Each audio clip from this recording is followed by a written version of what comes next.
Movie की शुरुआत में बैकग्राउंड में एक आवाज़ ये कह रही है कि बहुत से लोग ये सोचते हैं कि ड्रैगन्स अब इस दुनिया से ख़त्म हो चुके हैं, पर सच्चाई कुछ और ही है।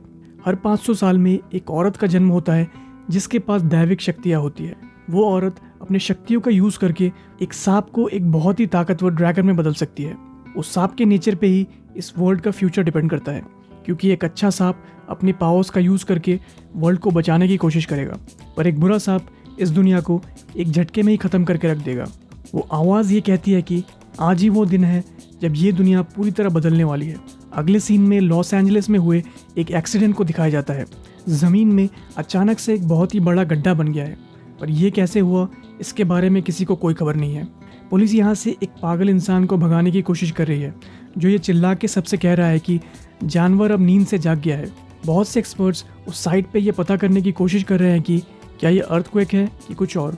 तभी साइट पे ईथन केंड्रिक नाम का एक रिपोर्टर आ जाता है और ज़मीन पे बने पैटर्न का वीडियो बनाने लगता है। ईथन अपने ऑफिस वापस आ जाता है, पर वो अभी भी उन पैटर्न्स को देख के परेशान हो रहा है। उसे देख ईथन को एक स्टोरी याद आ रही है जो उसके मेंटर जैक ने उसे 15 साल पहले कही थी। ईथन के फादर उसे एक बार जैक नाम के एक आदमी के एंटीक शॉप में ले गए थे। वहाँ ईथन ने सेम पैटर्न देखा था। वो एक बॉक्स के अंदर था और उसमें से एक अजीब सी लाइट निकल रही थी। उस बॉक्स के अंदर की लाइट एकदम से ईथन के अंदर चली जाती है। तभी जैक समझ जाता है कि क्या हो रहा है। जैक हार्ट अटैक आने का नाटक करता है और ईथन के फादर को बाहर हेल्प मांगने के लिए भेज देता है ताकि वो ईथन से अकेले में बात कर सके। जैक फिर ईथन से इमोगी की कहानी सुनाने लगता है। इमोगी का मतलब ड्रैगन होता है, जो कि हज़ारों साल पहले स्वर्ग में रहते थे।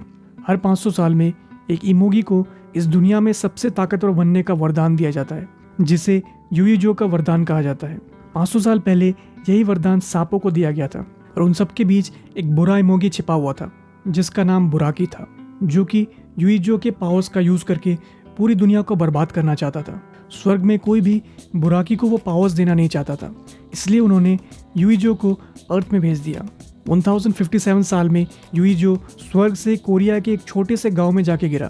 स्वर्ग से फिर वहाँ के सबसे शक्तिशाली योद्धा बोचम और हरम को यूईजो की रक्षा करने के लिए भेजा गया, लेकिन बदमाश बुराकी अभी भी हार नहीं मानना चाहता था और यूईजो को कैसे भी हड़पना चाहता था। उसी वक्त नारिन नाम की एक लड़की का जन्म एक टैटू के साथ हुआ, जिसका ये मतलब था कि यूईजो को बुरी शक्तियों से दूर रखने की जिम्मेदारी अब उसकी होगी। जब वो 20 साल की हो जाएगी, वो यूईजो को संभालने लायक हो जाएगी। शुरुआत से ही बोचम अपने स्टूडेंट हरम को नारिन को प्रोटेक्ट करने की ट्रेनिंग देने लगता है और उसे इमोगी के बारे में सब कुछ बताने लगता है। बोचम फिर हरम को एक एम्बलम देता है जो उसे नारिन को प्रोटेक्ट करने में हेल्प करेगा। बहुत जल्दी हरम को नारिन से प्यार हो जाता है। जिस दिन वो 20 साल की हो जाती है, उस दिन उनके गांव पे बुराकी की आर्मी अटैक कर देती है ताकि वो लोग नारिन को किडनैप कर सके। वो लोग पूरे गांव को बर्बाद कर देते हैं और रास्ते में आने वाले सभी को ख़त्म कर देते हैं। सोल्जर्स फिर सभी लड़कियों के शोल्डर चेक करने लगते हैं नारिन को ढूंढने के लिए। वो लोग उसे किडनैप कर ले जाते हैं, तो हरम बड़ी चालाकी से नारिन को बचा के एक झरने के पास लेके चले जाता है। बोचम झरने के पास जाके देखता है तो उसे हरम का एम्बलम नीचे पड़ा हुआ दिखता है। हरम और नारिन जान बचा के वहाँ से भाग गए थे। उनके भागने की खबर सुन के बुराकी खुद ही नारिम और हरम का पीछा करता है। वो दोनों एक पहाड़ी पे पहुँच जाते हैं जहाँ बुराकी उन्हें बस पकड़ने ही वाला था, लेकिन इससे पहले ही वो लोग पहाड़ी से कूद के अपनी जान ले लेते हैं, जिस कारण बुराकी को यूईजो पाने के लिए और 500 साल वेट करना पड़ेगा। ईथन को ये स्टोरी सुनाने के बाद जैक उसके हाथ में बना हुआ निशान उसे दिखाता है और कहता है कि नारिन के रक्षक बोचम और हरम का पुनर्जन्म हो चुका है, जो कि जैक और ईथन ही है। इसके बाद वो ईथन को वही एम्बलम दे देता है और कहता है कि इसे हमेशा अपने पास संभाल के रखना। वो लड़की जो यूईजो को कंट्रोल कर सकती है, उसका भी पुनर्जन्म हो गया है और उसका नाम सेरा है। उन्हें मिलके सेरा को ढूंढना है और उसे बुराकी से इस जन्म में भी बचाना है। फिर प्रेजेंट का सीन दिखाया जाता है। ईथन अभी भी अपने ऑफिस में ही है। वो अपने कलीग ब्रूस से कहता है कि सेरा नाम की एक लड़की को ढूंढ के निकाले जिसका जन्म शोल्डर पे एक ड्रैगन टैटू के साथ हुआ है। ब्रूस उसकी बात सुन के ही हंसने लगता है और कहता है कि एलए में हज़ारों सेरा नाम की लड़कियां होगी। अगले सीन में सेरा को जिम में एक्सरसाइज करते दिखाया जाता है। वो और उसके फ्रेंड्स टीवी पे न्यूज़ देख रहे हैं जिसमें ईथन उन्हें मिले स्केल्स के बारे में बता रहा है। वो न्यूज़ देख के सेरा बहुत परेशान हो जाती है और जिम से दौड़ के बाहर निकल जाती है। इसी बीच एजेंट फ्रैंक को दिखाया जाता है, जो कि इस इंसिडेंट को समझने की कोशिश कर रहा है। कुछ साइंटिस्ट ने ये पता लगाया है कि वो स्केल डायमंड से भी ज़्यादा स्ट्रॉन्ग है और वो ज़मीन में दबे हुए किसी पुराने जानवर के हैं। किसी ने भी ऐसी चीज़ पहले नहीं देखी है, इसलिए उनके पास स्केल्स के बारे में ज़्यादा इन्फॉर्मेशन भी नहीं है। वहीं दूसरी ओर सेरा अभी भी बहुत परेशान है। उसे लगता है कि उसकी जान खतरे में है। उसकी फ्रेंड ब्रांडी को लगता है कि सुबह की न्यूज़ सेरा के दिमाग में घुस गई है, इसलिए उसे बेटर फील कराने के लिए ब्रांडी उसे बाहर चलने के लिए कहती है। रात में घर वापस जाते वक्त 3 बदमाश सेरा को हरास करने लगते हैं। अचानक से जैक वहां पहुंच जाता है और एक झटके में ही बदमाशों को मजा चखा देता है। वहीं एक जू में वहां काम करने वाला एक आदमी बुराकी को देख लेता है, जिसने एक हाथी को उठा के नीचे पटक दिया है। एक काले कपड़े पहना हुआ आदमी दूर से यह सब देख रहा है। वहाँ काम करने वाला आदमी अपनी जान बचा के वहाँ से भाग जाता है। कुछ देर बाद सेरा एक पुलिस स्टेशन में जाके एक ऑफिसर को सब कुछ एक्सप्लेन कर रही है। एक रिपोर्टर उसकी फ़ोटो क्लिक कर लेता है ताकि वो उन गुंडों पे रिपोर्ट बना सके। वो रिपोर्टर ईथन का फ्रेंड भी है। जब ईथन उसकी फ़ोटो को देखता है तो उसे सेरा के शोल्डर पे बना ड्रैगन का टैटू भी दिख जाता है। उसे आखिरकार वो लड़की मिल जाती है जिसके पास यूइजो की शक्ति है। रात को सेरा को सपने में दिखता है कि कोई उसे मारने की कोशिश कर रहा है। उसकी जैसे ही नींद खुलती है उसे चेस्ट में पेन शुरू हो जाता है। वो बिना टाइम वेस्ट किए 911 कॉल कर देती है और पैरामेडिक्स उसे हॉस्पिटल ले जाते हैं। उसकी फ्रेंड ब्रांडी और उसका बॉयफ्रेंड सेरा के घर जाके उसके लिए कुछ कपड़े लेने जाते हैं, पर उन्हें रास्ते में बुराकी मिल जाता है जो ब्रांडी को एक झटके में ही ख़त्म कर देता है। वो सेरा को ढूंढने के लिए आगे बढ़ जाता है। वो काले कपड़े पहना हुआ आदमी यहाँ भी बुराकी के साथ है। यहाँ पता चलता है कि वो बुराकी के सोल्जर्स का जनरल है। अगले दिन ईथन और ब्रूस सेरा के घर जाके देखते हैं तो उन्हें ब्रांडी के मर्डर के बारे में पता चलता है। उन्हें पता चलता है कि सेरा हॉस्पिटल में एडमिट है, इसलिए वो लोग वहाँ जाने का डिसाइड करते हैं। ईथन फाइनली सेरा से मिलता है और उससे कहता है कि वो सेरा की हेल्प करना चाहता है, पर उसी वक्त बुराकी हॉस्पिटल तक पहुँच जाता है। ईथन और ब्रूस सेरा को वहाँ से बचा के ले जाते हैं, पर रास्ते में उन्हें जनरल मिल जाता है। पर तभी एक कार उसे आके टक्कर मार देती है। FBI की टीम को ये पता चलता है कि बुराकी ने हॉस्पिटल पर अटैक सेरा को ढूंढने के लिए किया था।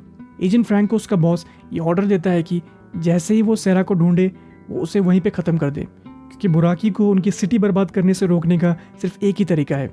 इसी बीच जनरल बुराकी की आर्मी को एक जगह जमा करता है जिसका नाम एट्रोक आर्मी है। जैक ईथन और सेरा को एक बीच पर उतार देता है जहाँ से वो लोग ईथन के साइकोलॉजिस्ट फ्रेंड के घर जा सकते हैं। वो सेरा को हिप्नोटाइज कर उसके पास्ट लाइफ के बारे में पूछने लगता है। सेरा को नारीन और हरम के बारे में सब कुछ याद आने लगता है। एकदम से उसके अंदर से एक ब्लू लाइट निकलने लगती है और वो हवा में फ्लोट करने लगती है। ईथन उसे शांत करने की कोशिश करता है, पर तभी बुराकी वहाँ पे आ जाता है, जिस कारण ईथन सेरा को लेके वहाँ से भागने लगता है।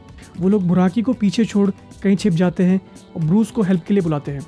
ब्रूस उन्हें एक रेस्टोरेंट में मिलता है और कहता है कि उसके पास एक पुराना हेलीकॉप्टर है जिसका यूज़ करके वो लोग बुराकी से काफ़ी दूर निकल सकते हैं। जैक एकदम से ईथन के सामने आ जाता है और उससे कहता है कि वो सेरा को वाटरफॉल के पास लेके जाए, क्योंकि वहीं पे वो लोग बुराकी को हरा सकते हैं, पर इसका मतलब होगा कि सेरा को इस जन्म में भी मरना होगा। इसलिए ईथन जैक को मना कर देता है। तभी बुराकी उन्हें रेस्टोरेंट में ढूंढ लेता है, जिस वजह से ईथन और सेरा अपनी जान बचा के वहाँ से भागने लगते हैं। वो पूरी सिटी में उनका पीछा करने लगता है और रास्ते में आने वाली सभी चीज़ों को बर्बाद करता जाता है। वो दोनों एक बिल्डिंग के छत पे चले जाते हैं जहाँ पे ब्रूस का हेलीकॉप्टर उनका वेट कर रहा था, पर इससे पहले कि वो लोग भाग पाते बुराकी बिल्डिंग को बर्बाद करने लगता है और हेलीकॉप्टर को अपने मुंह में दबा लेता है। ईथन और सेरा अपनी जान बचाने के लिए हेलीकॉप्टर से बाहर कूद जाते हैं और हेलीकॉप्टर बिल्डिंग से नीचे जाके गिर जाता है। FBI को उसके बारे में पता चलता है, जिस कारण वो लोग बुराकी को रोकने के लिए वहाँ बहुत से चॉपर्स भेज देते हैं। जैसे ही चॉपर्स बुराकी पे फायर करने लगते हैं, ईथन सेरा को लेके वहाँ से निकल जाता है। वो लोग बुराकी को बिल्डिंग से तो नीचे गिरा देते हैं, पर तभी उन पे एट्रोक्स आर्मी अटैक कर देती है। बहुत से ड्रैगन सोल्जर पे अटैक करने लगते हैं और कुछ देर बाद ही उन पे भारी पड़ने लगते हैं। आर्मी के टैंक्स भी एट्रोक्स आर्मी का कुछ नहीं बिगाड़ पा रहे थे। एजेंट फ्रैंक और उसका पार्टनर कैम्बेल फाइनली सेरा और ईथन को ढूंढ लेते हैं और उन्हें एक सेफ जगह लेके चले जाते हैं। लेकिन एक बड़े से खाली रूम में पहुंचते ही फ्रैंक सेरा पे एक गन पॉइंट कर देता है। उसे सेरा को मारने के ऑर्डर्स मिले हैं ताकि बुराकी को रोका जा सके, पर इससे पहले कि वो कुछ कर पाता, कैम्बेल फ्रैंक को ख़त्म कर देता है। कैम्बेल को लगता है कि बुराकी को रोकने की पावर्स सिर्फ सेरा के पास ही है। ये दोनों फिर एक कार में बैठ सिटी से दूर जाने का प्लान करते हैं और रास्ते में ही उन्हें एट्रोक्स आर्मी रोक लेती है। उन्हें किडनैप कर बुराकी के अड्डे पे ले जाया जाता है। ईथन को उन लोगों ने बांध के रखा है, जबकि सेरा को नीचे लेटा के रखा है ताकि बुराकी उसे खा के उसके अंदर के यूइजो के पावर्स को ले सके। उन लोगों को चारों ओर से एट्रोक्स आर्मी ने घेर रखा है, जिस कारण उनके पास बच के निकलने का कोई रास्ता नहीं है। जनरल बुराकी को सेरा को खाने के लिए बुलाता है। जैसे ही वो आगे बढ़ता है, एकदम से ईथन के एम्बलम से ब्लू लाइट निकलने लगती है। बुराकी के पास आते ही एम्बलम की सारी पावर बाहर निकल जाती है और एट्रोक्स आर्मी को एक झटके में ख़त्म कर देती है। पर बुराकी और जनरल का वो कुछ नहीं बिगाड़ पाई थी। फिर जनरल ईथन को मारने की कोशिश करता है, पर तभी एम्बलम उसे भी ख़त्म कर देता है। ये देख बुराकी गुस्से में उन दोनों को ख़त्म करने जाता है, पर तभी स्वर्ग से आया एक इमोगी उसे रोक लेता है। दोनों सांप एक दूसरे से बुरी तरह भिड़ जाते हैं, पर बुराकी कुछ देर बाद ही अच्छे इमोगी को हरा के सेरा को मारने चले जाता है। अच्छे इमोगी को हारा हुआ देख सेरा को लगता है कि अब उसे कोई नहीं बचा सकता। वो बुराकी के सामने चली जाती है ताकि वो और किसी को चोट ना पहुंचाए, लेकिन तभी उसके टैटू से भी ब्लू लाइट निकलने लगती है और एक लाइट का स्फीयर बन जाता है। वही स्फीयर यूइजो है। इससे पहले कि बुराकी उसे खा पाता, सेरा उस स्फीयर को अच्छे इमोगी के पास फेंक देती है। अच्छा इमोगी उसे खाते ही दुनिया का सबसे ताकतवर ड्रैगन बन जाता है, जिसे कोई भी नहीं हरा सकता। कुछ देर बाद ही सेरा बेहोश हो जाती है। ड्रैगन में बदलने के बाद अच्छा इमोगी बुराकी से 100 गुना ज़्यादा पावरफुल हो गया है। वो बड़े ही इजीली बुराकी को धूल चटा सकता है। फिर वो ड्रैगन स्वर्ग में वापस जाने के लिए बढ़ने लगता है, पर बुराकी उसकी पूंछ पकड़ लेता है। ड्रैगन फिर फाइनली अपनी पूरी पावर का यूज़ करके बुराकी को ख़त्म कर देता है। फिर वो ईथन के पास आता है जो सेरा को पकड़ के बैठा है। ड्रैगन अपने मुंह से यूइजो को निकाल देता है। ऐसा करते ही सेरा की बॉडी एक नीले धुएं में बदल जाती है। वो जाने से पहले ईथन से कहती है कि वो लोग कभी फिर से मिलेंगे। इसके बाद सेरा यूइजो में जाके समा जाती है। वो ड्रैगन फिर यूइजो को अपने मुंह में रख के स्वर्ग की ओर चले जाता है।